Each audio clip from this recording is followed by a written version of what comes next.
Afin de procéder au remplissage de la balle Néo, il faut s'assurer que cette bonde et celle-ci soient bien fermées. Pour cela, il suffit de cliquer sur celle-ci et de tourner celle-ci sur la gauche. Une fois les deux terminés, alors on peut procéder au remplissage. Nous avons le thermostat ici, qu'il faut, avec une petite butée ici, il faut la mettre en butée sur la gauche. Éventuellement, une fois que la baignoire est remplie et vous trouvez que la température est trop froide, vous voulez augmenter celle-ci, alors il faut appuyer sur ce petit loquet et vous pouvez déverrouiller et augmenter la température encore plus. Mais en tout cas, ce réglage-là est très bien pour commencer. Ici, vous avez le mitigeur qui vous permet d'activer soit la douchette en tournant sur la gauche, ou bien alors le remplissage ici en tournant sur la droite. Là, nous allons remplir, du coup, nous tournons sur la droite.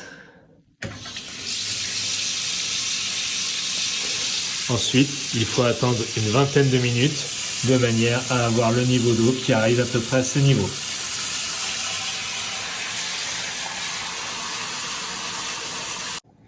Afin de fonctionner, la balle Néo doit dépasser un certain niveau. Donc à peu près au niveau de cette buse-là. Pour s'assurer que le niveau est correct, on peut allumer la lumière. Si la lumière se maintient, c'est que le niveau est correct. À partir de là, nous pourrons activer les différentes fonctions de la balle Néo.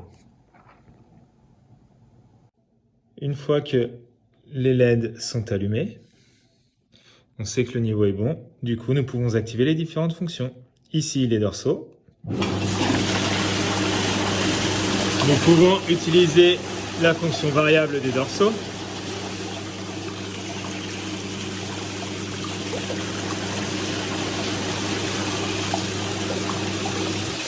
Ensuite, nous avons les jets latéraux.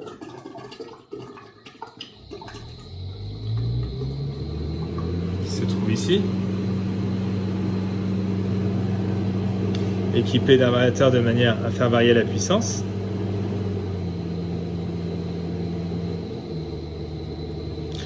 Quand nous avons les jets latéraux, nous pouvons utiliser la fonction de maintien de température qui se trouve ici.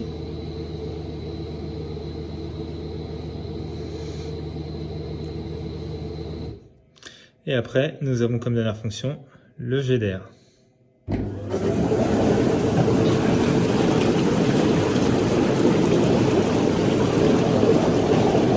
Pareil, nous pouvons faire varier l'intensité du jet d'air.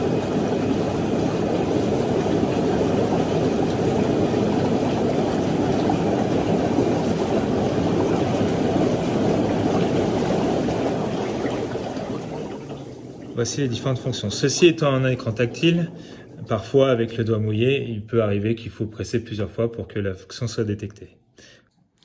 Une fois votre bain terminé, assurez-vous que toutes les fonctions soient coupées. Puis vous pouvez procéder à la vidange. Ou vous pouvez tourner la bonde, comme ceci. Puis celle-ci.